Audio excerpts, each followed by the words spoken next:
Em 2020, cerca de 12% dos trabalhadores da União Europeia prestaram a sua atividade em regime de teletrabalho,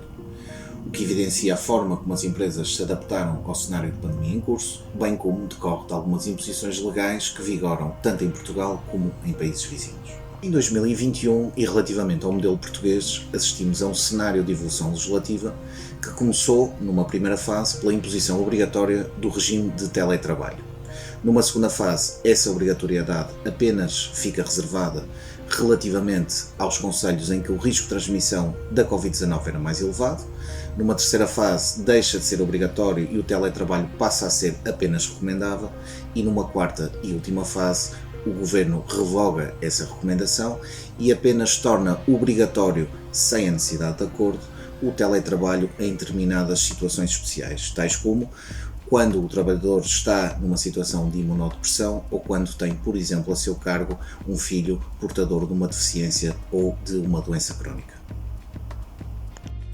Para além das situações salvaguardadas pelo Governo, existem ainda 2 casos previstos no Código de Trabalho em que o teletrabalho pode ser implementado mesmo sem acordo entre empresa e trabalhador. Estamos a falar das situações em que os trabalhadores são vítimas de violência doméstica ou que têm filhos menores até 3 anos de idade.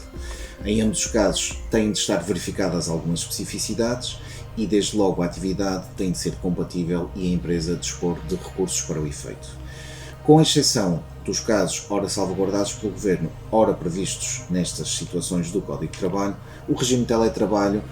continua a ser regulado pelo artigo 165 a 171 do Código de Trabalho, em que, regra geral, depende de acordo escrito entre a empresa e trabalhador.